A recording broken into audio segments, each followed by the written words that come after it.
Massive delay, man. Massive delay. Ladies and gentlemen, boys and girls, children about the ages of 15, YouTube proudly brings to you its best tag team in the world. We got the phenomenal Windowsy. We got the motherfucking Big Z. And we are the Real Wrestling Show Dash Blog.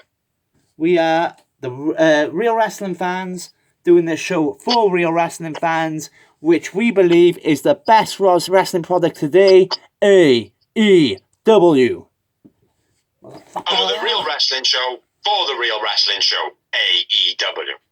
So back with another episode 74. Yeah. Merry Christmas, everyone. Hope you all had a great Christmas. Hope you all had lots of AEW merch. You get lots of AEW merch, Biggs? No. Yeah, I got Orange Cassidy t-shirt, man. I got Young Bucks Killing a Business, so I don't really read books, so I suppose I'll look at the pictures. Going off the front cover where they're looking at each other's junk. Don't know if I'm going to enjoy the pictures that much. We'll see. But no, I got some vouchers, so I'll buy some myself. Yeah, as we do a rundown of Dark, rundown of Dynamite, talk some news. Well, mainly rumours, as Dorsey puts it. Rumours. Yeah. Forgot my Christmas hat. We know this is going to be a Christmas episode. There's nothing Christmassy about it. This is a hat I bought myself for Christmas. Does that count? Looks like a Wednesday, brother. Looks like a Wednesday. Yeah, when I go for the piss break or something, I have to grab a Christmas hat off the tree. But anyway, let's get into it then, AJ Brave. Yeah, man. You can start it off. Right then, so first off, we had Starks on commentary. And we had the Bear Country versus Jurassic Express. Quite like Bear Country. They're a good tag team. I like their style. They don't look they don't look like green ones. But Jurassic. They do look established. Go on. But Jurassic Express win, and I went with Jungle Boy man of the match. I went with Bronson man of the match. Couple of nice things. Big Saito was suplexed by Bronson. Monster driver by Bronson. Not exactly what it was. And then the Doomsday device to Bronson lands on his head. Look fucking brutal. Yeah. Yeah, could potentially be injured, man. Big man to be landing in that position. But next up, we had Tasha Price, versus Nyla Rose. I didn't have any notes whatsoever. It was a bit of a fucking shitty match. Nyla Rose, the match. Yeah. Agreed. It was a pretty shitty match. Sunny Kiss versus Miro. Squash match. Miro wins. Miro man of the match. I like this finish, man, and this. I called it the Ultra Wrench Camel Clutch. Yeah. Because of the way he pulled him right back. It was quite nice. But yes, Sunny man of the match for me. Fair enough. Then we had promo Wrestling with the Week with Scorpio Sky. It's going to be his new podcast. I didn't catch his partner's name, I'm afraid. No. Then we had the Waiting Room promo with SCU. I quite like the Waiting Room promos. They've been good so far. But basically it culminates in SCU saying, Kaz saying to CD that the next time they lose, we are done as a tag team. Yeah. Kind of getting a bit peeved off with all these crappy stipulations AEW are doing them a bit too much for me. I quite like that one, man, to be honest, because it actually means something when it's coming from them too. Yeah. At least this one's believable. Hopefully it doesn't happen or something else changes in the storyline, because I can't remember a time when it wasn't Christopher Daniels and Kazarian. Yeah, exactly. It was like right in the beginning of TNA, wasn't it? When they were singles competitors, that's it. Yeah. It would be a shame, but for storyline and everything like that, it can go anywhere. Yeah. As long as he gets some more Arabian moonsaults in, we'll be alright. Nice little promo by Britt, this one. She didn't really do much, So she played the way she played it, perfectly well. Yeah. Next up, we had Thunder Rosa versus Jasmine Allure making her debut. Yep. She was alright. She wasn't too bad. I didn't really note anything. Thunder Rosa man of the match. After she wins, yeah, Thunder Rosa man of the match. Yeah, man of sorry, I forgot to write the word. Then we had a Big Shy Lee Johnson. Big squash bag Lee Johnson with QT. Versus Stu Grayson with Evil Uno. Beastie over. Yeah, I have two. Beastie overhead dragon suplex by Stu Grayson. Yeah, fucking awesome that was. Yeah. Nice springboard 450 by Stu. Yeah. Unusual. Cancun tornado DDT by Johnson. And then that was very strange.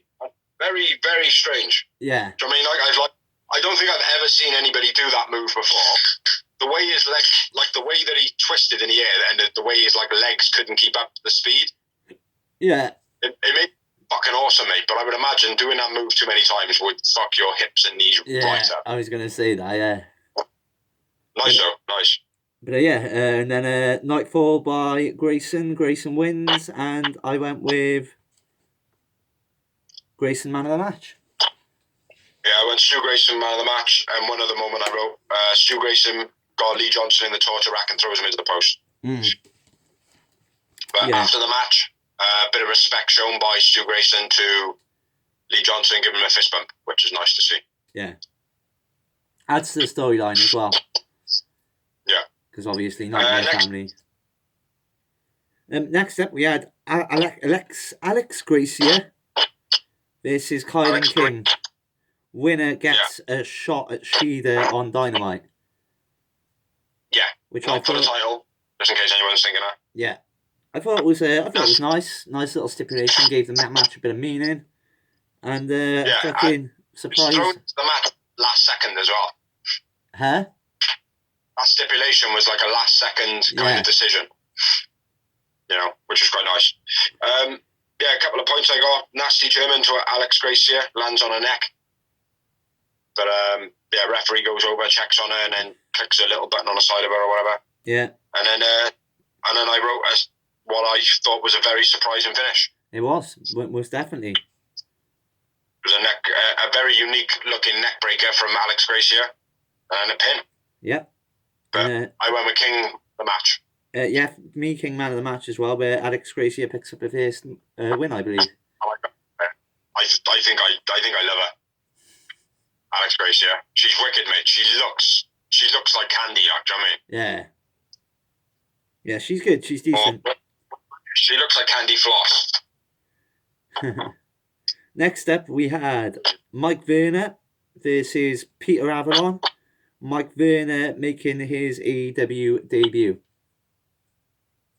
Yes. Got any notes? I got nope.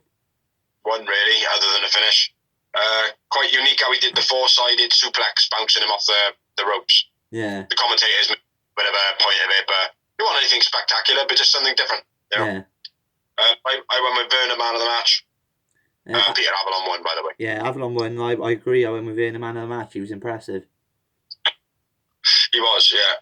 He had Peter Avalon on the ropes all the way through. So, but yeah, good to see him wrestle again. Yeah. Next up, we had Bert Vixen making her debut versus Red Velvet. Yeah. My notes on this one: dreadful match. Red Velvet man of the match. Yeah. Next up. Dreadful. Yeah, it was pretty piss poor, wasn't it? Vixen looked quite sloppy. Yeah. She looked slow. Yeah, very. Like she didn't quite know the timing, like. But, she is a green one, so let's not knock her down too much. Just debut. Next up, we had Ray Jazz, Aaron Solo, and Fuego del Sol. What? My bad. Go on, you're good. And Fuego del Sol versus 5, 10, and Colt Cabana. And Ray Jazz was making his AEW debut. So, notes on this. I to be honest. It wasn't much of a memorable match, and I went with 10 man of the match, and I didn't write the winner. Yes, I did. Dark Order. Yep, Dark Order win, and I agree. I went with 10 man of the match. Any notes? Nope. No, nothing spectacular. Next up, you'll have to mention it was Maddie Renwinski. Not sure if she made a debut. Yep, it was. Yeah, debut versus Layla Hirsch. I didn't have any notes. Winner, Layla Hirsch. Man of the match for me was Maddie. I went with Hirsch, man of the match. Yeah, it was okay. Nothing spectacular. Yeah, again, worth a watch, but that's about it. Then we had Trent and Terrell Hughes, the Devon boys, versus Gun Club, which is obviously Billy Gunn, so a bit of heritage in this one with the youths. Yeah. There was, yeah, and obviously all second generation wrestlers. Yeah. So it was quite nice. Yeah. And I thought it was a decent match, this one. It was alright. I didn't have too many notes. Yeah, I think TNT were pretty good. Colt was alright. Yeah. You know, he was a man of the match for me, Colton. Yep, I agree, bro. But I think it was played that way. You know, and I was thinking when I was watching this as well. Why is it that Colton come in second? Do you know what I mean? Like Austin was in first, and I thought Austin doesn't really look like Billy Gunn. Yeah. At all. You know, he either looks like his mother or Billy Gunn's not the dad. You know, whatever. Joke. But Colton Gunn looks a spitting image of him. Yeah. It might have been, well, we'll get Austin in first, you know, so he's not overshadowed by the one that looks just like Billy Gunn. You know, let people get used to him and everything like that. And I got to be fair, over this COVID, mate, he's been absolutely fucking instrumental. Yeah, definitely. I mean? He's one of the loudest. With Dynamite, they're the loudest ones in the crowd, isn't he? Exactly, like. But now that Colton's in, yeah, and he is the kind of Billy Gunn spitting image.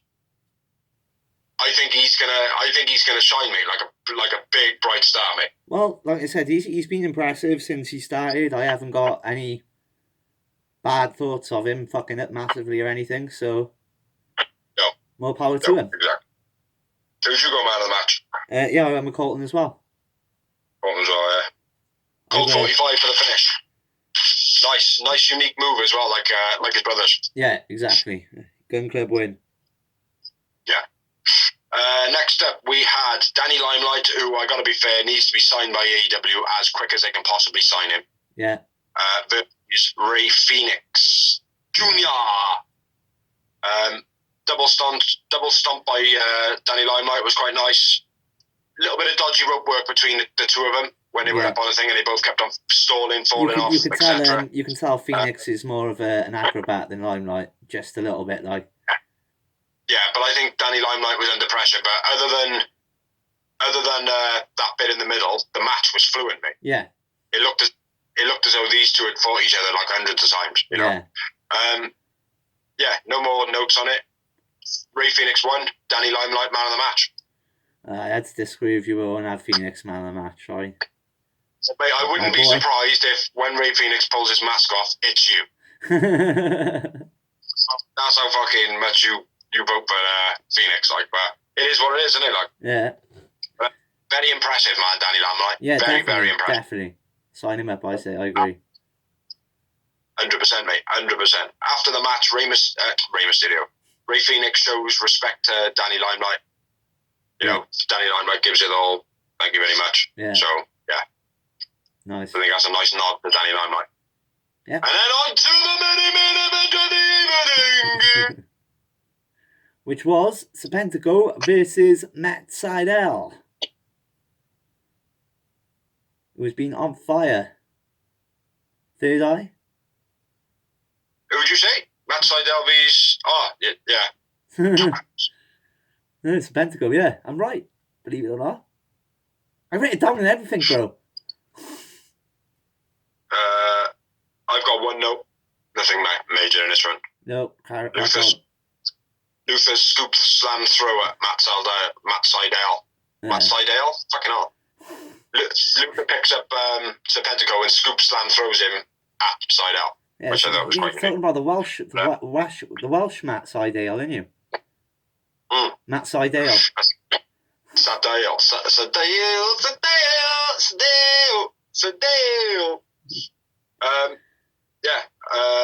Matt Seidel, man of the match. Yep, Matt Seidel wins. Matt Seidel, man of the match. Matt Seidel has been on fire. I need a piss.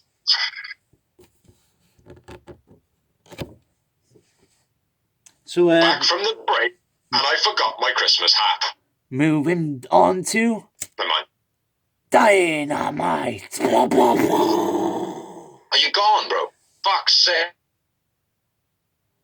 Right then, we'll have to call. We'll have to start this again in a minute. 2 secs. Absolutely terrible signal. Terrible signal, technical difficulties. You know how we are, rough around the edges. But moving on to AEW Dynamite. Dynamite! I've got Pyro in front of me, as you can see, bouncing off my face. Pyro. Hold on. Pew, pew, pew. Turn the power down. Pew, pew. Pyro. But kicking it off, we had Y2J Chris Jericho and MJF with Jake Hager versus the rather green newbies, looking like veterans, Top Flight. What did you call them? Looking rather green? No, I said the green ones looking rather like veterans. Yeah, I couldn't quite catch what you said there, but that's probably my sentiment as well, mate. I gotta be fair. They look as though Private Party want to be them. And that's kind of like how they should come into it. I think it was either you that said it or my missus. Yeah, but whoever said it, I agree. Private Party want to come in like Top Flight. You know, the Top Flight are kicking the shit out of everything at the moment. Yeah. So bounce off the notes in between each other, mate. We should try and keep up on this. These, like, well, if any of you don't understand what we're talking about here, watch the show yourselves and just keep up. Well, we just mingle, we talk shit like. Heavy chops by Jezza. Yep. Nice spinning knee kick by Darius, very fluent. Yeah, nice step up. Got his body round in the position to get his legs straight and spot the actual contact and everything like that. Very good, very fluent. Yep, nice step up Inzaguri by Dante. And then Hager takes a few shots while the ref's distracted. Yeah. Top Flight did a bit in the corner as well, which I felt was a little bit sloppy. It was like it was quite big and it looked good, but there was a lot of fucking mistakes. I can't exactly recall at the moment because I got, like I said, like we said before the blog, it was quite a fast match. There was a lot going on, tag match and that. Anytime there's more than six people or more, or 4 people or more in a match in AEW, especially when it comes to the younger talents, it's going to be hard to note because they're so fast. And I'm going to stand there and pause the video to write it down because you'll need to be watching the show yourselves. Otherwise, why would you be watching this show in the first place? Exactly. But there was a nice tornado DDT on MJF using Jericho as a step by Top Flight. Beastly powerbomb by MJF, fair play. He made himself look big when he done it, like, do you know what I mean? And he's not the biggest guy in the world, but the powerbomb looked like Kevin Nash done it, do you know what I mean? I think Top Flight actually did most of the work in that, though. Probably, yeah. Do you know what I mean? Like, take the move, like, because sometimes when a powerbomb happens, like, it's like the positioning of the person taking it that makes it look good. Mm-hmm. It was like Jeff Hardy always made a powerbomb look good. Always, do you know what I mean? Yeah, obviously. And it was almost like it's like, oh, fuck, he's in the wrong position. But then right at the last second, he's in the right position, but he still looks as though his back's broke. Yeah, well, it's like only certain people could do the last ride, if you remember. Otherwise, it was just a powerbomb.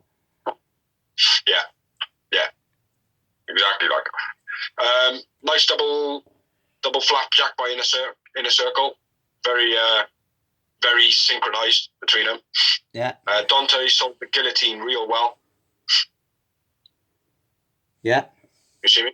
Yeah, I can see you. But sold the guillotine really well, man. Like, proper. When he took it, he proper just like kind of went and just flopped down from it. Like, I was wicked. Like, and then I've written down Inner Circle attack, so I'm thinking that's on the outside. Yeah. Sunset Flip by Top Flight sending that Dante out of the ring onto MJF on the outside, and then Jericho thrown into the timekeeper's table. 2 seconds, mate. I got quite a bit before that. Go on then. High crossbody by Dante was nice. Darius' bit where he did the hot tag, that was fucking sick. Pulling MJF backwards and then doing the high drop kick off the top by Dante, where he does like an alley-oop, runs him and pulls, and MJF like stumbles backwards into the ropes. Yeah. Rather than Irish whipping and pulling him forward again. Sick double team by Top Flight. Can't remember what it was, but it was sick. MJF into the guardrail, and then it was the Boston Crab by Jericho. Then it was a sunset flip, which resulted in a dive to the outside onto MJF. Yeah, on the outside. Then Jericho thrown into the timekeeper's table. Yeah, bit of mud stomping on Darius as well by him. Yeah. And then then I'm sweet then, mate. Yeah, go on then, crack on. Hager interferes. Yeah. I haven't got it written down properly. And then MJF hits the Heat Seeker. MJF and Jericho win, and I went with MJF is better than you, man of the match. I went with Darius, the new green one. Yeah. But looking like a veteran. After the match, Hager cuts... Oh, wait there, 2 seconds, sorry. I had 3 Yowie Wowie moments. You can't fool me. Oh. Which was a bit lame for the opening of Dynamite. Normally we give them a good 5, 6, 7s. But it was still... for me though, right, personally, although Top Flight is like a high-flying team, and obviously Jericho and MJF is a mat type team. Yeah. Top Flight give a good mat game as well. Do you know what I mean? Like it wasn't just high-flying or like, you know, risky stuff. There was some mat wrestling there as well. So I think that's what brought our wow moments down. Like, well, I'll also say as well, like I said to you before, AEW is just coming over a year old now, where we hadn't seen a Jungle Boy, an MJF, a Darby Allin before. They were getting better. They were going to get more Yowie Wowie moments, or more moments as it were, because we hadn't seen them before. So every time they do a big move, it's like, what? Now we're used to seeing those moves. It doesn't wow you so much. Exactly, but it's the thing is, though, it's like Top Flight being a fresh team. Yeah.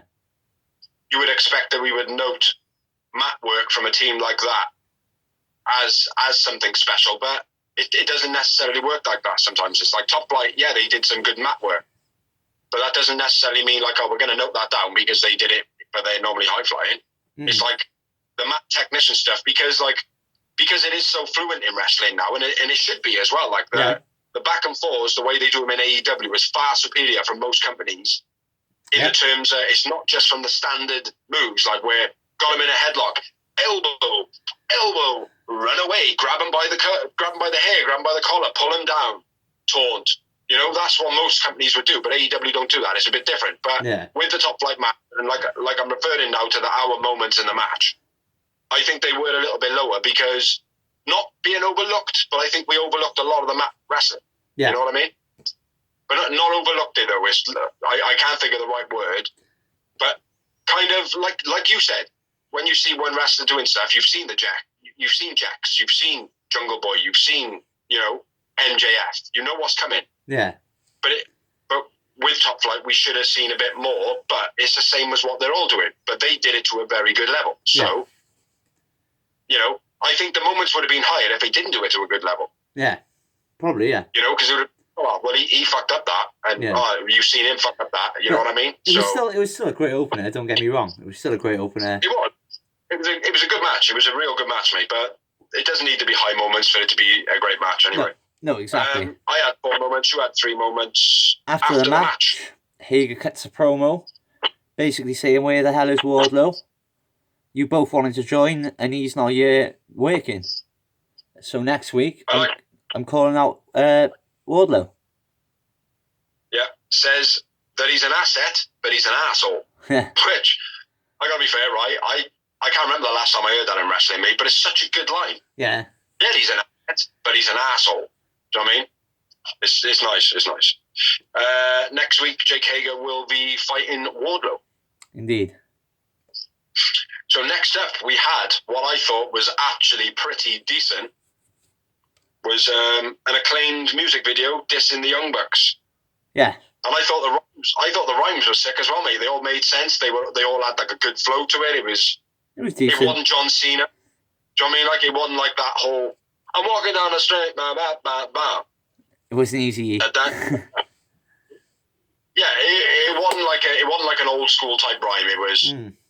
It had good cadence. It had good flow. It had good substance. It was good, man. I liked it. Yeah. What do you think of it? Yeah, I thought it was decent, mate. Yeah, like you said, pretty much what you said. It was, it's all right. Next up, we had the Tony Schiavone interviewing Sting. Woo! It's showtime. Quickly interrupted by Taz, Team Taz, basically saying, we're fed up of you getting involved in our business. We don't care why you're here. We're going to kick your ass. I'd like to point one thing out, and I don't get this.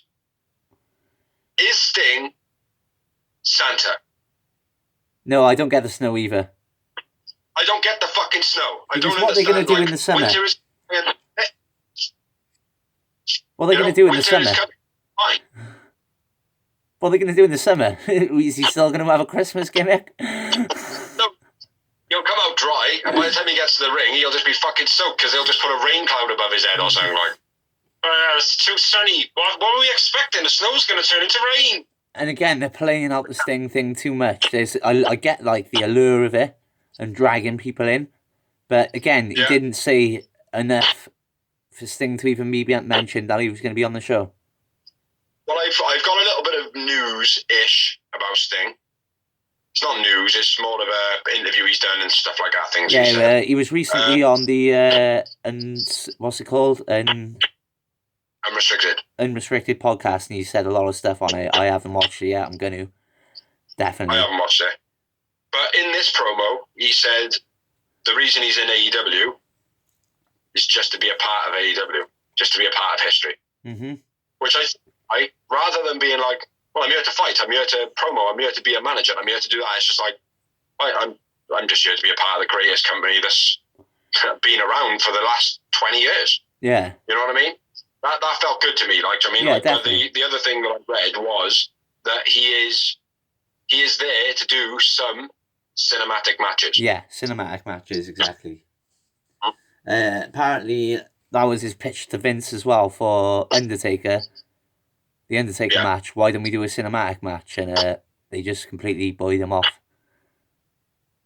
Well, I don't think Sting's stupid, right? Sting knows the business.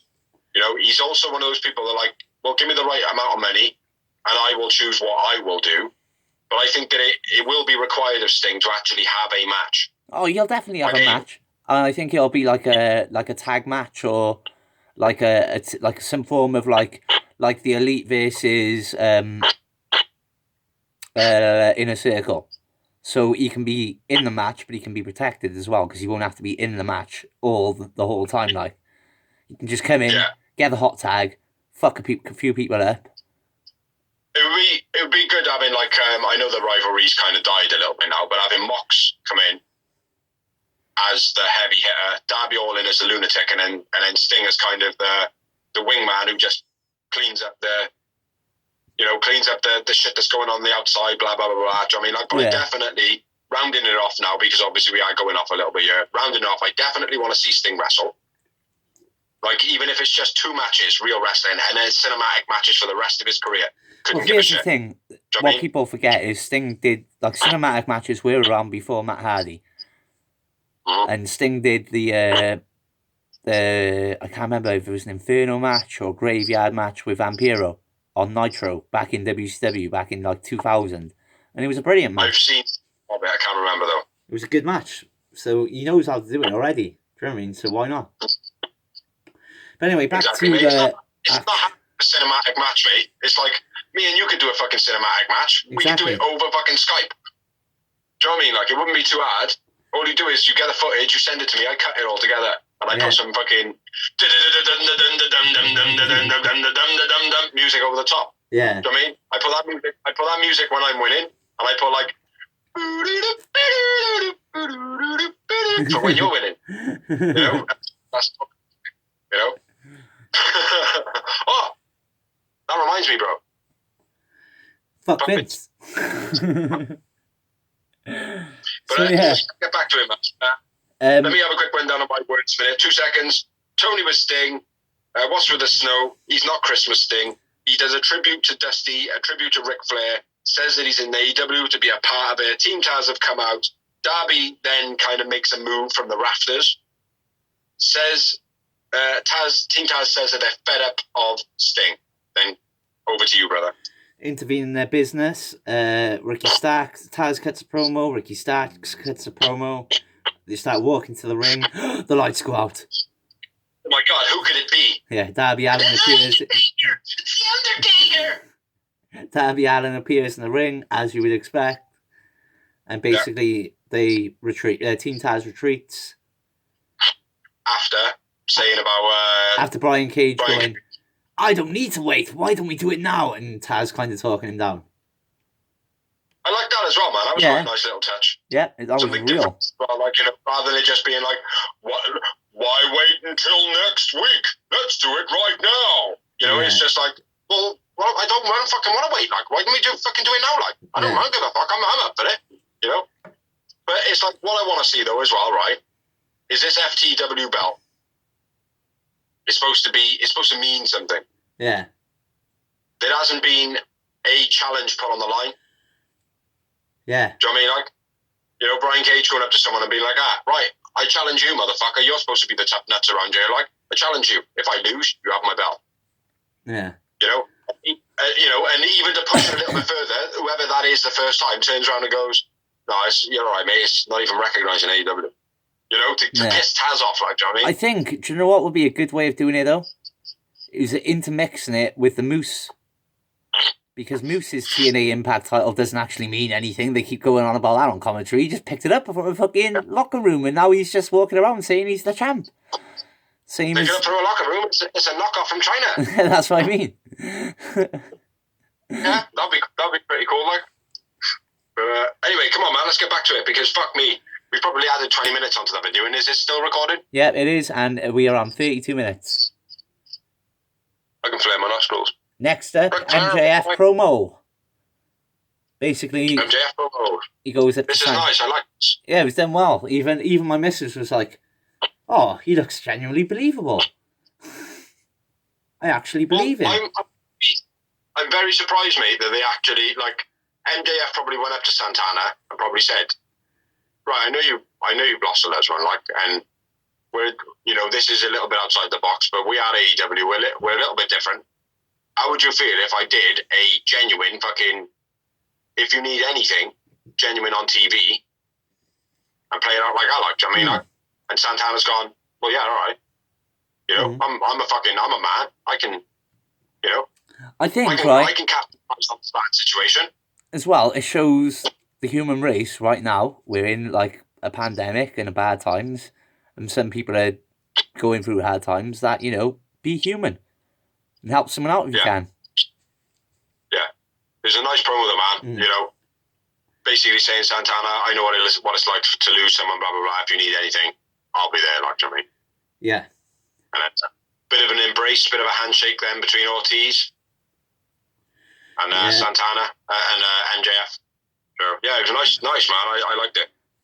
Caught me, mate. Yeah. Caught me. But let's get into it. Let's get into a match. Let's get some fire back in this blog. Dash blog. Next up. It's Christmas. I've had a couple of beers now and I've not eaten anything for a while, so I'm getting a bit merry. Merry. It's Christmas. So I've been drinking since 12. Go for it, bro. It was 5 and 10 and Colt Cabana versus Jax being Jurassic Express. Yeah, we need to get that name. We need to get some tops made, man, with Jax on it. we do. Jax, the green ones, and the Feds. But yeah, it was a lot went on in this match, I feel. Marco starting off having a bit of a pop at Colt Cabana, where like Colt was cheating in the corner and stuff. Yeah.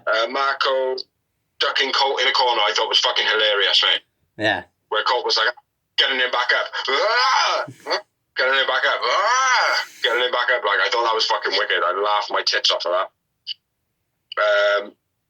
Triple team, Consadora from Lucha to Marco. And then Marco on the second slam took a bit of a stinger. As he was thrown down for the second dump. Was this the ripcord slingshot electric chair drop combo? No, that was something different. Okay. This was, but it might have been. It might have started off like that. But Luchasaurus picked up Marco's stun. First of all, yeah, he this picked was him up and slightly dumped him on after. his stomach. Yeah, that was slightly after. Yeah. And then so because straight away Marco was like that. He went boom, and as soon as he landed, he held his head and rolled over, didn't he? He whipped his neck, mate. Mm. He landed on lower back, which then his upper back hit, and then his head hit. Yeah, so he had whiplash. that. Boom, boom, boom.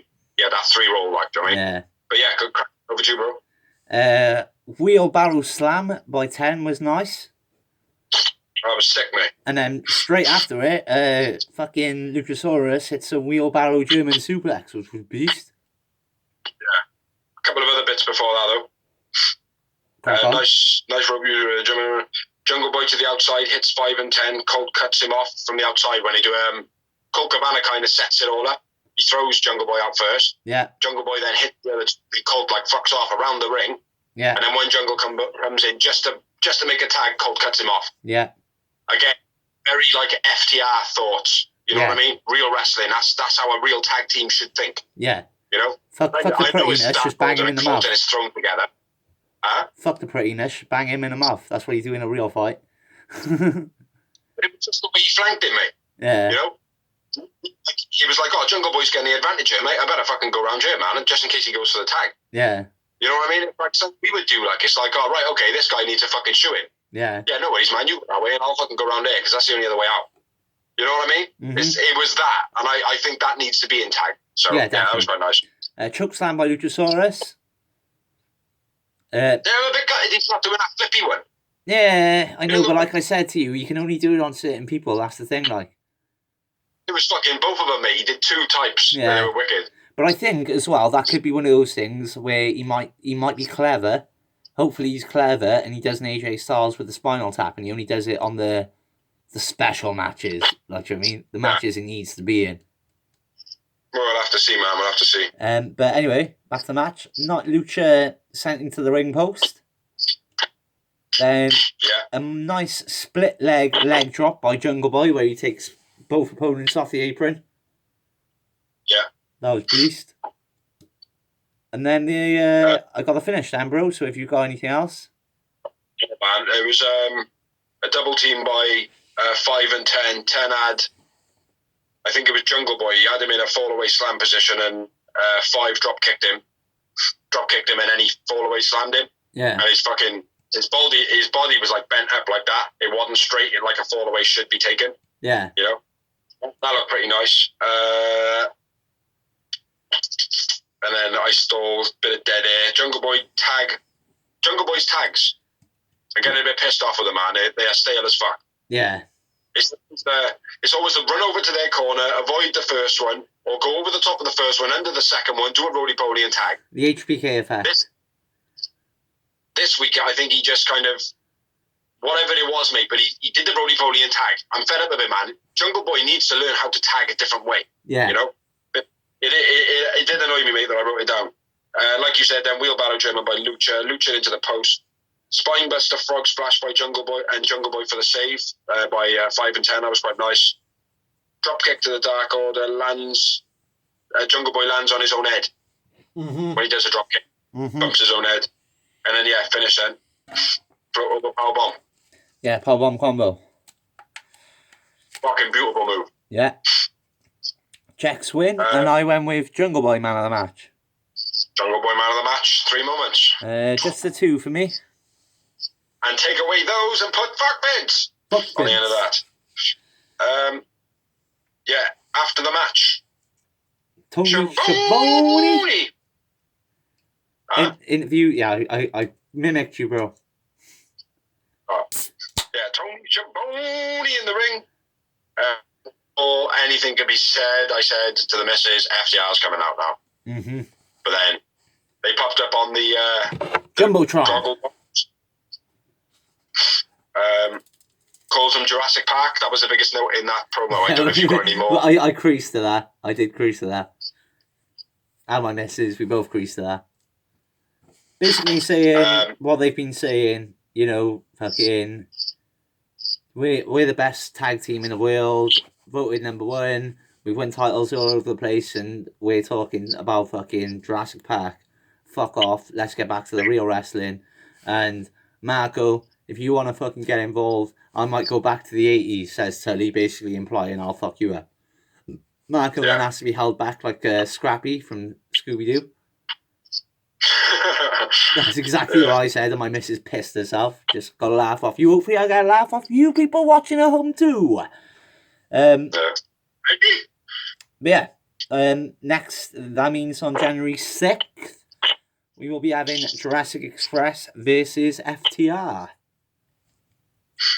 Yeah, well, that's been building for a while as well, I mean, that rivalry was building before they fought the Bucks for the belts. Exactly, that rivalry was building when they did the rolling lottery, remember? That's what the first time it was mentioned. When they were doing the rolling lottery, like. Yeah, absolutely agree. But it's the builds in AEW are nicer. You can look back and go, oh fucking hell, I forgot about that. Yeah, you know what I mean? Exactly. So that's rather than that's because that's how every rivalry starts. Unlike fuck Vince, WWE, they're not scared to visit history as we saw with Dustin Rhodes and Seven. Yeah. Yeah, and sometimes it goes over your head, and you've got to be. You think, oh fucking hell, how significant was that, and how did we miss it? Yeah, and if you're a new fan, it's even more great, like, because you're learning something, and you go, oh, I'll have a look at that. Yeah, it pulls you into that world of the research, like turning you from a fan to a mark to a smack. Making you a guy that just used to like watching Bret Hart to a guy that needs to know every part of the business, like me. Yeah. But anyway, let's move on because we are diddling a little bit.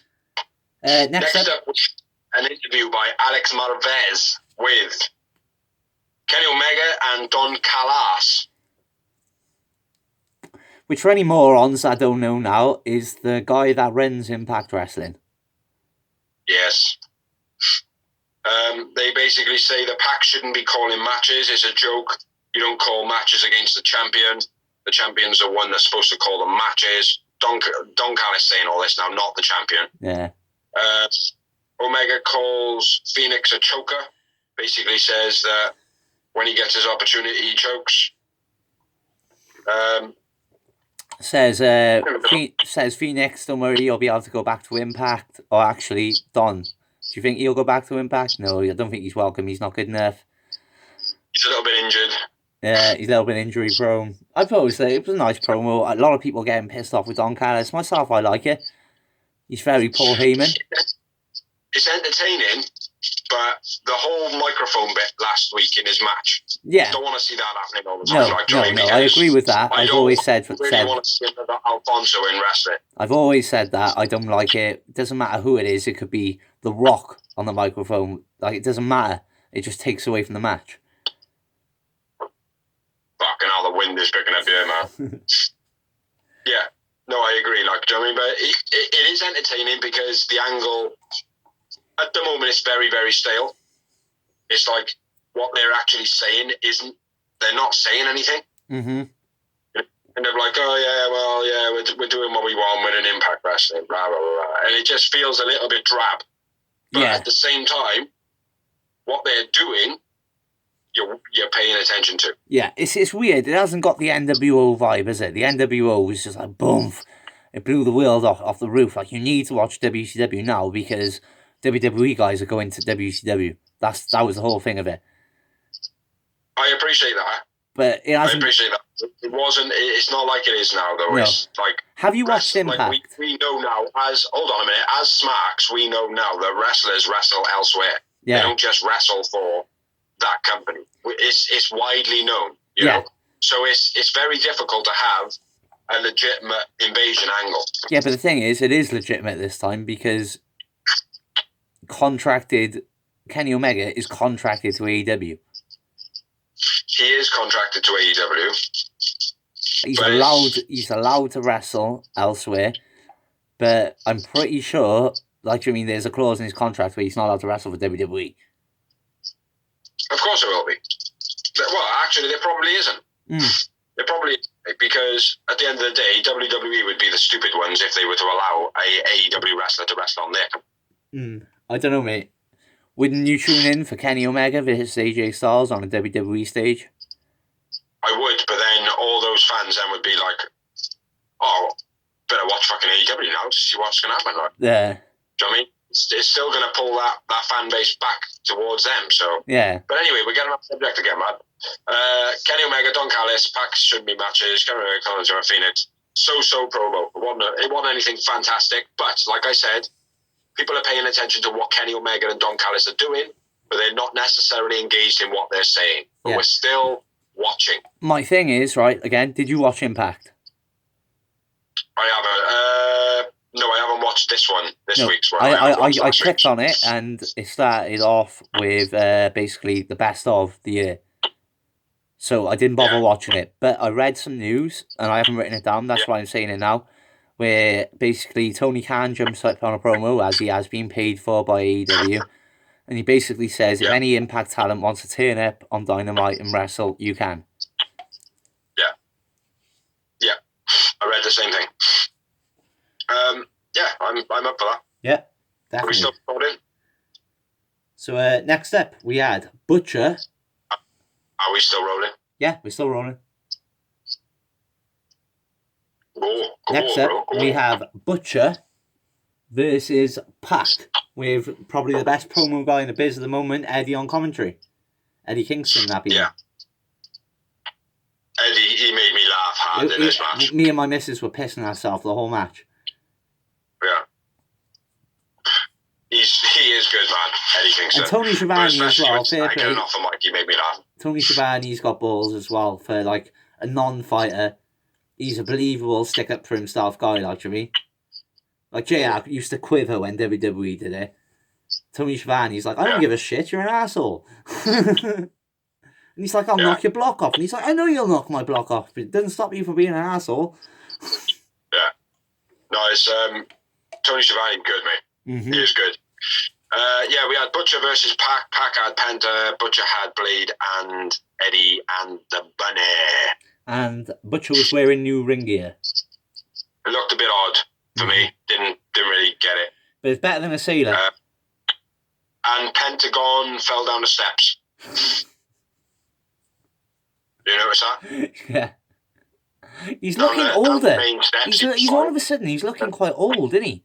Like the way he's moving, it feels like he's moving like he's Ric Flair rather than Pentagon.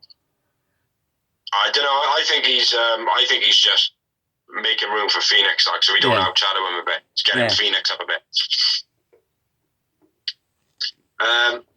Anyway, let's get into the match. Beastie Irish whips into the corner. Buckles by Butcher, sold really well by Pac. He reminded me of Bret Hart, the way he was taking those corner buckles, like. Yeah. Big boot by Butcher, bouncing off the guardrail. Yeah, that was beast, mate. Yeah. Big crossbody by Butch. What's that? Big crossbody by Butch as well. Yeah. Quite impactful.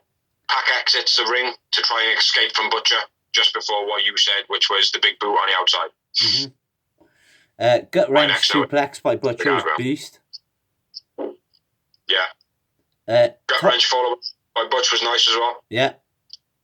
The top rope shotgun drop kick by Pac was beast. Yeah. At this point, Pentagon is sent into the ring post. While Blade Pac's up on the top. it makes Pac fall off the top. Yeah, kind of, yeah. Or it distracts him anyway. Yeah. Yeah, he don't fall off the top. He kind of like stumbles back down onto his feet. Yeah, which I like because I like that because if you get sent into it, if someone gets sent into a ring post, you'd notice it, but it wouldn't be enough to knock you off. Yeah, it would be if you were up on the apron. Yeah, but not on the actual ropes, but it wasn't. Yeah, he was on the steel directly post in front of him as he was standing up and he was leaning forward. Yeah, yeah, I thought it was very good, man. Good part of the match, like. Yeah, Pac sold really well in this match. No. Spin kick caught in the face to Butch when Pac hit his second lot of spin kicks. Yeah. He did his first one and then his second one, man. Butch fucking, I don't know if it was like he proper caught him with his toes and whipped his head round like, but Butch sold it so fucking well, mate. Yeah. It was all proper nice, like. Then a beastly powerbomb by Butcher. Yeah. And then Eddie, at this point, I love this part, Eddie screaming at Butcher, stay on him! Stay on him! Get on him! While he was like saying to the ref, oh, I should have won, it should have been a free, blah, blah, blah. But I just love the way how convinced Eddie was, because you could feel like the momentum switching, like just from Eddie going, stay on him, Butch, stay on him, what are you doing? Yeah. But then when the camera was like panning to Butch, he was just stood there like he'd got to like cut someone's head off and he was just holding it in his hands like he wasn't doing anything. He was arguing with the ref. Huh? He was arguing with the ref.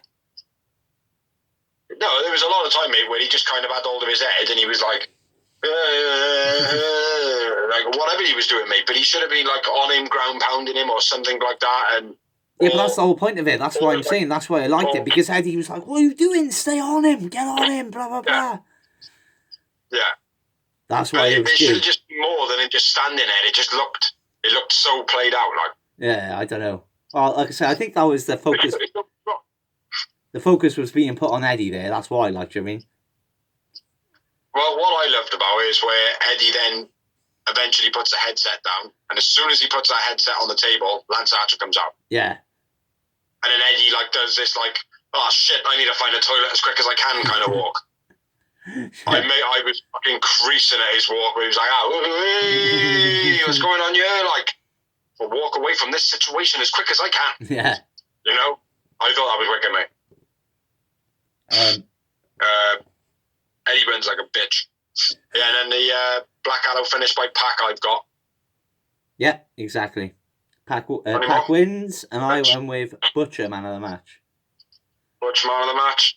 3 moments. Agree. 3 wowie moments. Those 2 and fuck Vince. No after the match. Yeah. Next up, we had Jade Cargill, who neither one of us knows who the fuck she is still.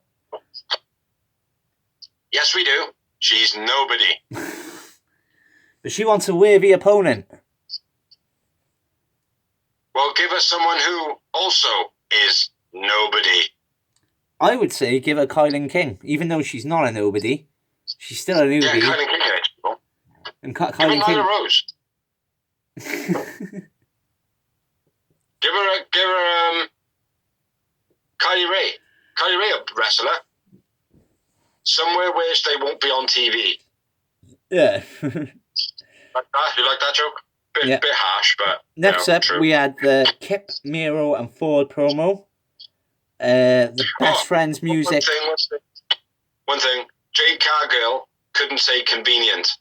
I don't know if you noticed that. Okay. Back over to you. So next we had the Kip Sabian, Miro and Penelope Ford promo. Best Friends music in hits. I generally thought they were going to come out, but no, they pissed themselves. They didn't. WWE have tried to do that a million times and it's never worked. AEW's first attempt got me. Yeah, got me as well. They pissed themselves. Show footage of Trent being beaten down and being put into the back of an ambulance. Side note, you're probably going to say the same as me. It's in my news. He has a torn pec and is out for a few months.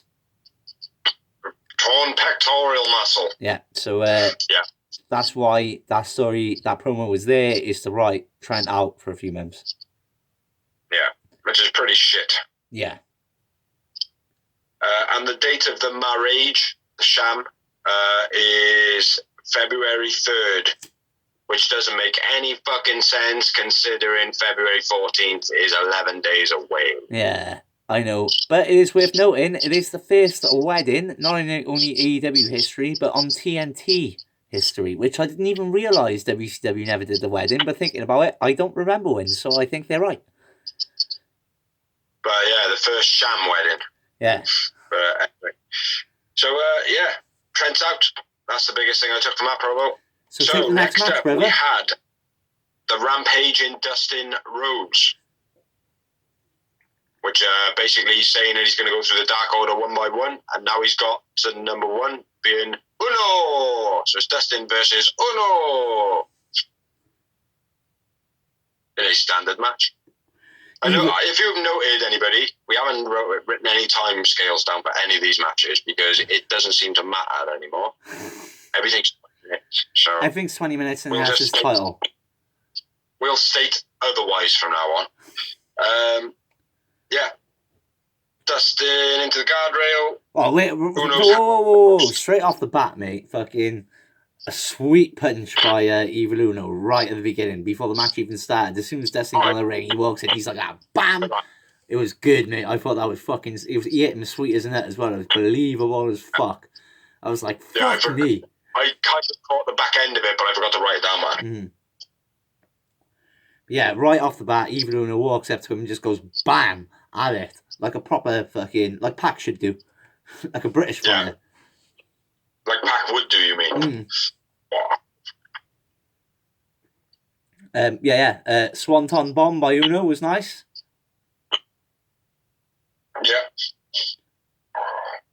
Yeah. Uno's hand being worked on a post. That was quite nice as well. Yeah. The fucking dink, dink, dink, dink, dink. It's like, how the fuck... Like, honestly, like, how can someone hit metal that many times with your hand and actually feel your hand after, unless he's got a Kurt Angle out? Yeah. Do you know what I mean? That's the only way I can explain it. Yeah. So, I will say, stealing that a little bit off Pete Dunne. Pete Dunne was always the hand worker, and he's been doing that for a long time, and he's been kept changing there. Yeah. Pile driver by Uno was nice. Mm-hmm. You say that already? No, crack on. And I got the finish, bro. Yeah, the crappy bulldog. Yeah, what the fuck is that? It's like it's not even a good bulldog. Like. That's what I mean. It was never a good move. Like he's done it for years, and it's never been. It's like his build up to the finish. Yeah, why is he doing that? I don't know. It's like it reminds me, right, of like imagine like The Rock doing the spine buster and then pinning him, and not doing the people's elbow. That's what I feel. That's what he used to. That's what the power slam is. The bulldog was for him. He'd do that. And then pick him up and put him in the corner to kick him in the nuts. And then do his curtain call or whatever it is. The bulldog is such a fucking women's move. And he doesn't even do it great, does he? Let's be fair. I'm not being a prick, but the way he's old now and the way he's doing it is probably the only way he can for his body. I don't know, mate, but whatever needs to be happening, right? If you're bulldogging someone and it's going to be a finisher, you need to be bulldogging DDT in that motherfucker. Mm. He needs to be almost like a diamond cutter. No, a bulldog, mate. A fucking bulldog. Grabbing him in a headlock. Yeah. Which is what a bulldog is. A bulldog is a headlock and then diving forward to the stand. Yeah. But you've got to get something more special out of it. It's like the Dirty Deeds, mate, or the Paradigm Shift, whatever you want to call it. Yeah. It's basically a spine buster. It's a Tiger Driver spine buster. But certain people can make it look like $1 million. It's a double hand DDT. Do you know what I mean? It's a double hand DDT, yeah, but it looks like a spine buster made the way Mox does it. Yeah. Do you know what I mean? The way that, like, rather than come down on their head, they come down on the top of their neck and their back. Do you know what I mean? It's like if they could do the same for Dustin, where basically they would jump into a DDT position. Like RVD used to take DDTs and pile drivers and anything on the top of your head like a fucking bot. I forgave it last week because it was only 5 he pinned. And 5 still coming up the ranks. But Evil Uno, is a guy which is he's pretty established for me. He's a main player in AEW now. Yeah. Whatever you're about to finish off saying, I agree with all Yeah. of it. Exactly, there you go. I don't need to say no more then. Well, you do, because we're on a blog. Well, basically, like, you know what I mean? That, like, beating 5 with that move, fair enough, because 5's still a green one. But beating Evil Uno's, for me, as an established player, it's a no-no. Like, I mean, it didn't do any credibility for either one of them. Like, do you know what I mean? And it's good to shock the fans, but it wasn't a good shock. It was like the finger poke of doom on WCW. It was like, oh, well, what the fuck am I watching this for? Mm-hmm. Why isn't this on Dark? Yeah. 100%, mate. Well, I felt like it was a decent match, but it was a fucking terrible finish. Yeah. Terrible finish. Dustin wins. I went with Uno man of the match. Uno man of the match. I didn't have any moments. I had 2 moments. I didn't have any. One of them after was the a match, shit finish. Uno holds his hand out. Stu Grayson comes out. Well, after Dustin refuses to take Uno's hand and starts beating him up, Grayson comes in and starts fucking up Dustin. Yeah. Then hits Lee Johnson in the face with a knee. Yeah. At this point, Evil Uno stops Stu Grayson. He's like, "What are you doing? What are you doing? We're still trying to recruit him." Yeah. And then QT comes running down, kind of makes a save, but then gets beaten up. And then Big Sholly Lee Johnson, big squash bag himself, makes the final save. Does the slowest drop kick in history. Yeah. In history. Fucking terrible, man. You know, what would have been a nice bit if it wasn't for Squash Johnson? Yeah. It was basically probably the worst part of Dynamite for me. Mm. And it's a shame because the whole story is great. The storyline is awesome. Like, I mean, I love the fact that Stu Grayson's bashing him and Evil Uno's going, no. Yeah. We're still... The Bulldog failed and the Lee Johnson thing failed. Yeah. I think Lee Johnson deserves that step up now. I do. I think he needs to have some wins. But I think the whole point of this is, like we said earlier with Dark, the storyline, with Stu Grayson giving him the big up. I think Big Shotty Lee Johnson's going to end up going to the Dark Order and becoming, again, like Anna Jay, just coming out of nowhere and becoming a big star. Like. I hope not. I hope he beats Alan Angels or someone like that. Do you know what I mean? Alex Reynolds. You know, we'll not see. Johnny Hungy. But moving on. Let's move on. Yeah. Go for it. Shivani interviews Sean Spears. Mm. Interesting. This is very, very. He throws away the glove, which was a big thing for me because obviously that's been the gimmick they're working on. He's like, this isn't doing fuck all for me. Bye. Don't need it. Yeah, gone. I can see what's going on. I did the same thing with Fuck Vince. Fuck Vince. And I ain't doing it no more. Your thoughts? I mean, I know what your thoughts are. You agree with me because we both said this was happening. Yeah, it is, because it is happening. Yeah. It's like, I've said it for, my missus, right, she loves Sean Spears. She's like, I didn't like him when he first came in, but I gotta be fair, the guy is awesome. Yeah. It's like, the guy is awesome. Sean Spears, by far, could probably, do an awesome match with Kenny Omega, but then people would look at Sean Spears and go, who? Yeah. That's the problem with Sean Spears, man. He's got no charisma. It's a weird thing, right? Because Sean Spears, right, I believe Sean Spears.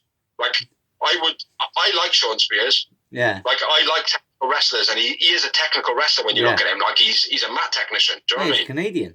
But he doesn't look right. Do you know what I mean? The mohawk doesn't suit him. It doesn't look right. He doesn't look fierce enough to have a mohawk. No, I agree with you, the mohawk. He doesn't. Clean shaven doesn't suit him. When he got stubble on his face, he looks better as a bad guy. Yeah. You know? But the whole promo that he did, and he was like, do you know, I'm fucking off home. Fuck the EV pricks. Do you know what I mean? I'm going home, and when I feel like coming back, I'll come back. Yeah. Little bit of news on this now. I don't know if you've heard it. Yeah, I got it written down in the news. He's been I did the removed from last the one. roster. He's been removed from the roster and he's deleted all his social media accounts as well. I think it's storyline. I hope it's storyline. Because Sean Spears, right, whether people believe it or not, he is actually very, very fucking talented. I think they ruined it with after the chairman. I think they should have capitalised on that and made him a main player. I really do. I think putting him back after that just made it WWE. Fuck Vince, but it did. But I think maybe that's the angle. Yeah. Hopefully it's the angle. Maybe this is part of the angle. Maybe it's been part of the angle for... No, there's been a year actually. Maybe, right? Here's the big thing. Maybe there'll be another big rivalry with, like, the Elite and... Are we still... Yes. Every time you say it, mate, I look, and I'm like, cool. Yeah, just give me the thumbs up, man, because otherwise I'm just making sure. Oh, yeah, actually, you would probably turn around and go, fuck! Yeah, exactly. That's when you know. Anyway, I think basically keeping him out for a few months would be great, and then having this massive comeback, like, out of nowhere. Not promoting it, but he makes a big save for Cody, for example. Cody's about to get, like, thrown off a bridge or something crazy, like, and then all of a sudden, bam, Sean Spears' back takes out whoever it is, Kenny Omega. Yeah. And then, boom, he's back, and he's a good guy, maybe, and he's got a new look. He needs a new look. He needs more hair. The mohawk, it's got to go. Yeah. He's too baby face, man. He needs to look like a man. Yeah. He does look like a man, but he looks like a baby face man. Yeah. He looks like someone, he looks like the anime, he looks like he's going to anime dressed as Bebop from the Turtles rather than he wants to look like that. Yeah. Do you know what I mean? Yeah, I think he needs to find himself and be like, well, everything so far has kind of been a gimmick given to me and all that. This is what I want to look like. I want to look like fucking Braun Strowman, like, do you know what I mean? Yeah. But I want hairy ass fucking bush. Let's roll on, man. We don't want to spend too much time. Let's roll it on. Well, I tried killing it. I did try killing it. Next up, we had another promo. It was Dasha Fuentes. Is that right? Gonzalez. No, Dasha Gonzalez with Shida and Abaddon attacks her, which is fucking ridiculous, but it is what it is. She attacked her. And then Shida goes out to a match. So it was just before her match. So Abaddon's trying to get into her head. Blah, blah, blah, blah. Fix her up. Now, before anything else happened, I knew that Abaddon was going to interfere in the match. Yeah. You knew it as well? Yeah. This is one of those storylines which you can just see the story before it even ends. I like the fact that she interrupted just before her match, just before she was going out to try and get in her psyche. Yeah. The fact that she was proud, not so much. I liked what actually happened with it. Yeah. But I don't think she should have been in the crowd. No. It should have been like the lights out moment. Yeah, maybe. Lights out, everything flickers. Yeah. And then she'd be like, oh, what the fuck? And then it'd be nothing. Do you know what I mean? And maybe almost get the loss and then get that sly win. Yeah. You know? As the champ, get that sly win. Like, oh, fucking hell, man, I was close. Yeah. You know what I mean? Exactly. But rather than Abaddon being there, because next week it would have been cool if when she'd had a match, that Abaddon was just in the crowd. Yeah.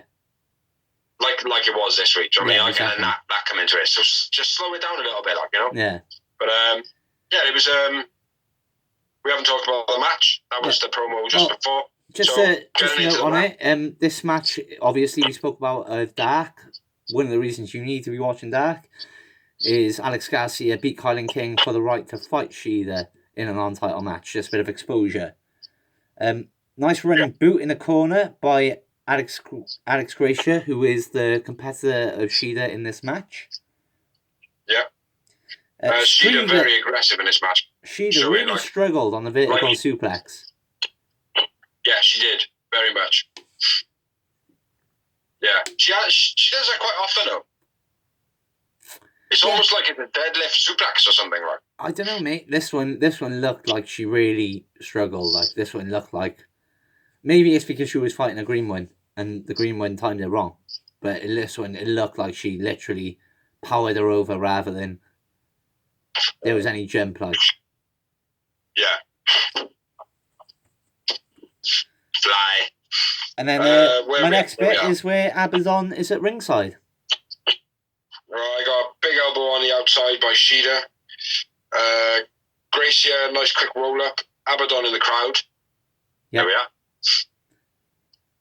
are. Then I got the finish, bro. So if you've got any more. Only the Sheeta pulls Abaddon in, smacks her, leaves her on the apron, leaves her on the guardrail, and she's like kind of playing that she's knocked out. Yeah, which I thought was sold well and looked good. Yeah. Falconato for the finish. Sheeta man of the match. 0 moments. 1 moment. Sheeta wins and Sheeta man of the match. Then Sheeta goes over and sort of pokes Abaddon with a kendo stick, and then Abaddon wakes up like the Undertaker, rises, or like a zombie, rises, then they roll. Grabs her arm. Huh? She grabs her arm like a spooky horror movie. Yeah. Fucking hell, that wind's getting beat big. But yeah, again, the problem is they've already had Abaddon versus Sheeta on Dark, and Sheeta wasn't scared at all. Well, she was scared a little bit, but she's overcome her already. So for me, unfortunately, it's just a dead storyline. It's something WWE would do. I don't know, the fact that after, during this promo, Abaddon latches onto her neck. I think that adds a little bit more. If they had done that right in the beginning, it would have given Sheeta a reason to be acting the way she is. But it also now happening gives a reason for Sheeta to actually be scared. Yeah, now it does, but it's 3 weeks too late, isn't it? It's 3 weeks of me not believing in the storyline. If they had done that right in the beginning, then it would have given Sheeta a reason to be... Like I said, I didn't believe it because she's already conquered this bit in Dark.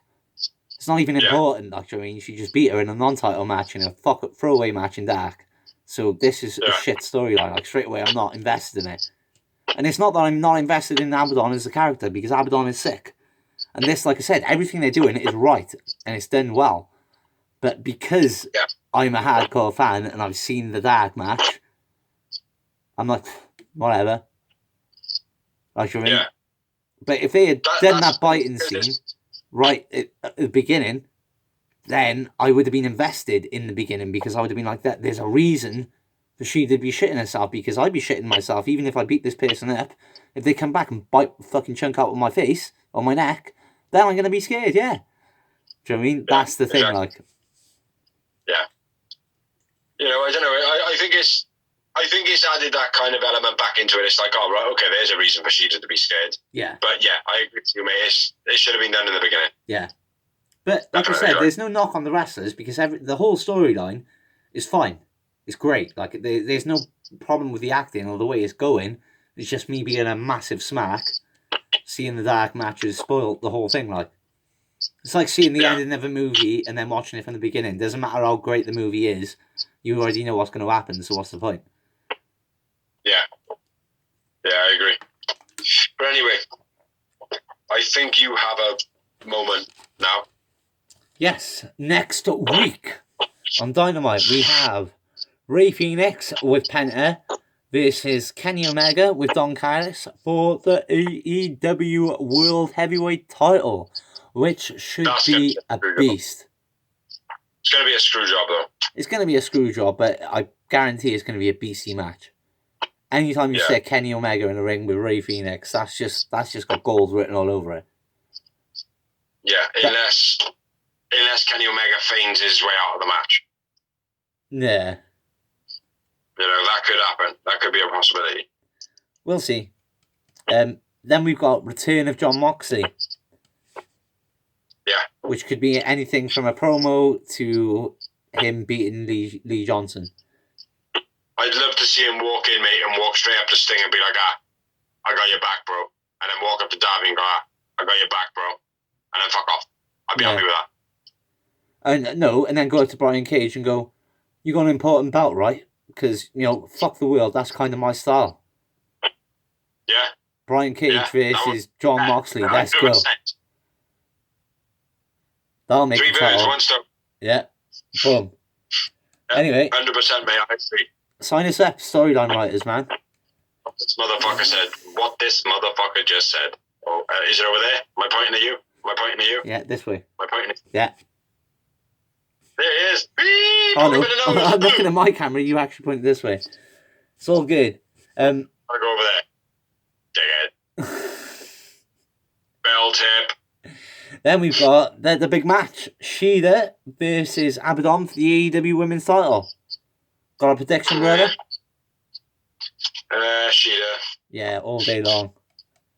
Yeah, it's not even an influential one. I don't even need to go, oh, so who's going to win this? Yeah, Sheeta's going to win it because Abaddon doesn't deserve to be fighting for it. Like I said, if they hadn't done that dark match, I'd be a bit more like, yeah, maybe. No, I don't even think, mate.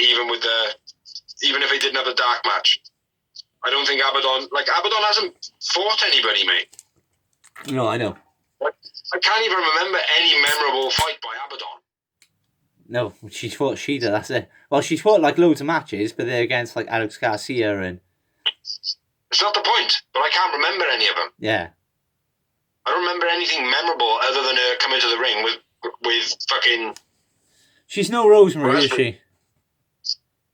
Huh? She's no Rosemary.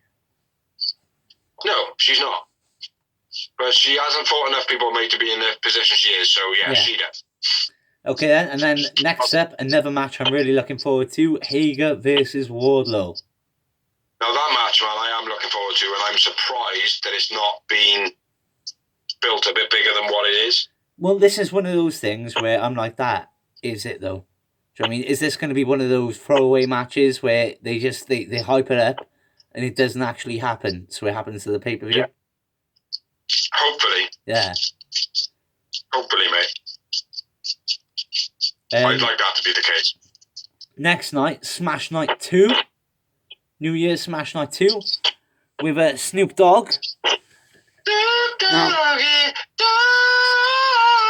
I said to my missus, Zeus. I would come in my pants if Eminem rocked up and they had some rap battle on there as well, like. You're fucking sick, mate. I've been showing up Max Caster. No, having Eminem rock up, bro. Yeah. Showing up Max Caster. Yeah, true.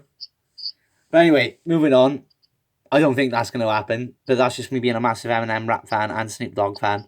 If you haven't seen it or heard it, music to be murdered by, side B, Zeus, Eminem takes a little bit of a shot of Snoop. Yep. Beastie. But anyway, Brian Cage versus Darby Allin for the TNT title. Why not put the Fuck the World title on the line at the same time? Because Darby Allin is another Fuck the World type of guy. Yep. And then we've got Cody with Arn Anderson versus Matt Sydal, which I'm quite looking forward to. Because Matt Sydal has been on fire lately. Is that for the... Oh, there's no bell. No. Yeah, that'll be a good match, Al. That'll be a very good match. Mm-hmm.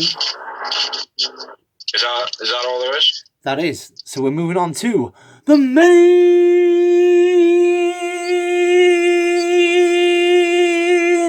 event. Merry Christmas of the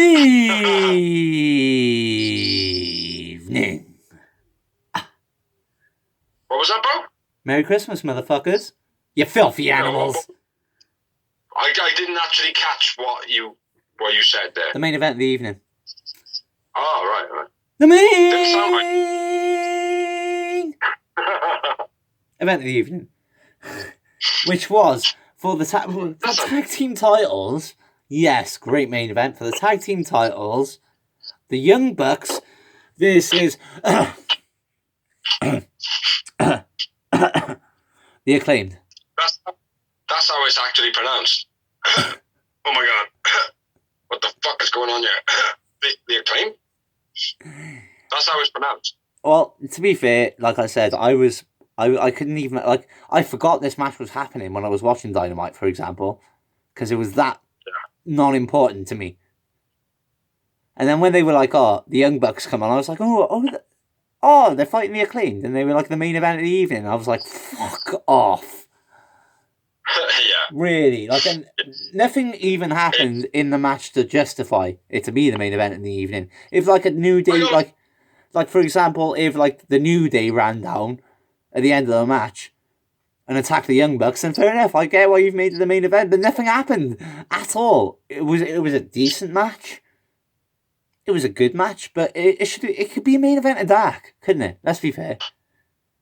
Yeah. I don't know why, again, just like Abaddon, same with the Acclaimed. Right? I will say one thing. The main event was the Acclaimed versus the Bucks. The Acclaimed did Max Caster did his rap, and the crowd noise that was projected over the top was actually louder than the rap. Couldn't hear a word of it. And then I'm into the match, which I got quite a few notes. Yep. All right, kick it off, brother. Nice back and forth between Caster and Matt. That was genuinely good back and forth work. It wasn't a piss take. Yeah. Dual baseball stage by the Bucks. Quite nice the way they work. Bowen into the guardrail. Matt jumps the guardrail. Acclaimed nice teamwork. Nice angle slam by Bowens. Very nice angle slam, by the way. Mm-hmm. Anthony Bowens is a great wrestler. Matt Jackson's tag. Anthony Bowens is a great wrestler. He is a great wrestler, but he is definitely not Ghetto in any way, shape, or form. No, he's definitely more a Kurt Angle, Shelton Benjamin's character. For me. Yeah, he is not part of a fucking rap collection, mate. No. What's I say? Sharpshooter, Max throws Nick into guardrail. He gets him in a sharpshooter. Few notes before this, and then he gets him in a sharpshooter on the outside, but then he escapes on the bottom rope. Few notes before that. Risky business on the outside, off the rail by the Young Bucks. Springboard crossbody by Nick Jackson. Springboard facebuster, then moonsault to the outside by Nick. Bowens gets the knees up when Nick hits the swanton. And a nice back-to-back suplex by Max Caster. Yeah. Double DDT by Matt. Yeah, that was nice. And then the Northern Lights double into the sharpshooter. Yeah. So crack on from there, brother. And then there's a little bit of a kerfuffle. And then there's a sharpshooter going on the outside, but Max Caster ends up getting out bottom rope with the fed that tells him, obviously, get off, right? Yeah. That's Matt Jackson out, guardrail. I don't know what that means. Superplex crossbody combo by the Acclaimed. Very nice. They got some nice teamwork together, Mike. Well, there was a modified Doomsday device by the Bucks. I think that's what you were trying to say. No, I don't think so. And then Caster hits a superplex, rolls through the superplex, and then a top rope crossbody by the Acclaimed. Oh, okay. Yeah. Sorry, yeah. And then for the first time I've seen in AEW, a referee gets kicked for proper. Yeah, I was going to say he proper took that one, didn't he? Yeah. That was a proper shot, like, definitely. I've written exactly the same thing, mate. He either takes it or he sells it fucking awesome. Yeah. Referees then down. Boombox to face by Anthony Bowens. After a low blow by Max Caster. Yeah. Goes for the pin, and then we get a new Fed comes out. Yeah. Which, I can't remember his name. I need a piss, man, so we have to get to the end of this pretty quick. I need a wheeze. Christmas time. Anthony Bowens goes through a table. Yep. BT trigger finish. Yep. The Young Bucks win, and I went with Matt Jackson, man of the match. I went with Nick Jackson, man of the match, and I also wrote, nice match. Yeah, it was a decent match. And I only had the one moment, man. Really?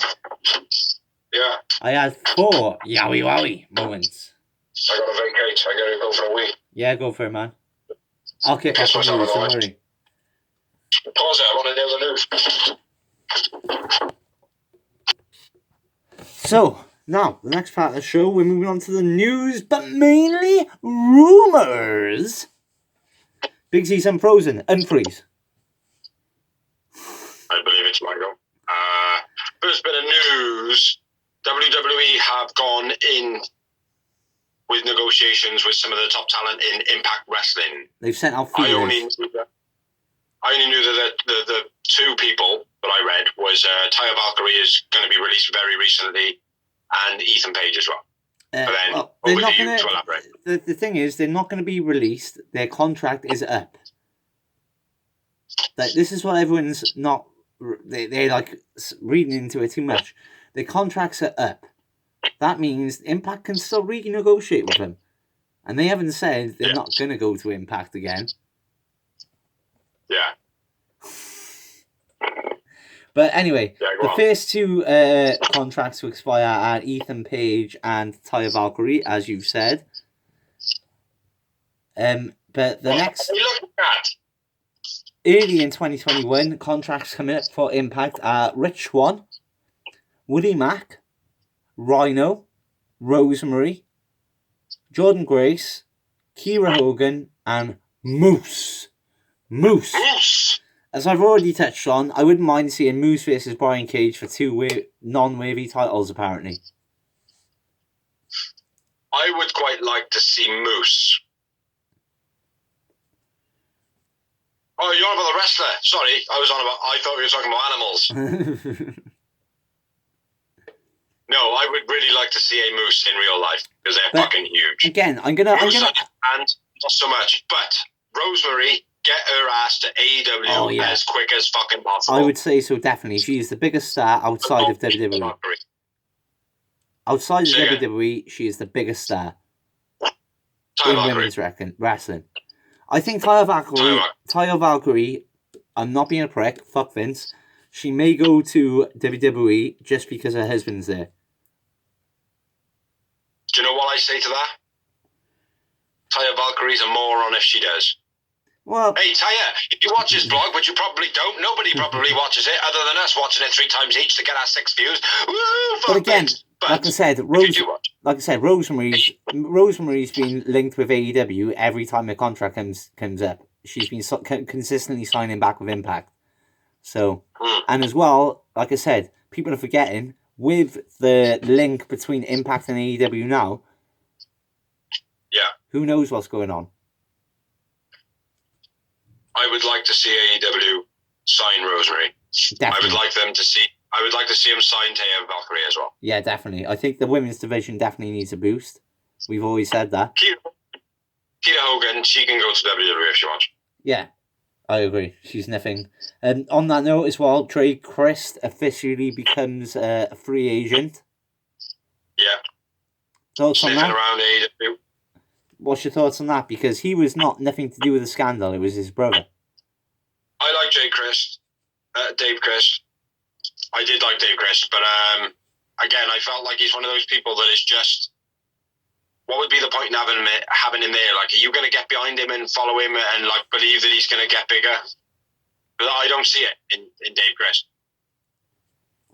I see it when I saw him. I saw it when he was in Impact, but I feel like there's so much talent in AEW, he's not needed, and not in a disrespectful way. But like I said, in Impact he would be needed, but in AEW they've got so many people which is already doing what he does. What's the point? Yeah, I agree. But like not to take away any of it, his talent or anything like that, because he's an entertaining guy. He takes some big bumps, which is quite risky as well to have somebody like that on your roster. Mm-hmm. It's like we got Darby all in already, but Dave Christ, he does tend to take some nasty fucking bumps, like, do you know what I mean? So yeah, not for me. Fair enough.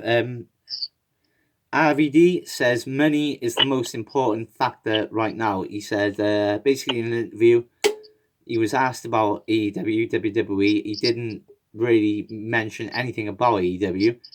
He said, "Well, you can touch on it because I've only read a little bit. I didn't read the whole thing." But basically, he said, "What I earn now for one match, I would have to wrestle 20 matches in WWE for. Money is the most important factor right now."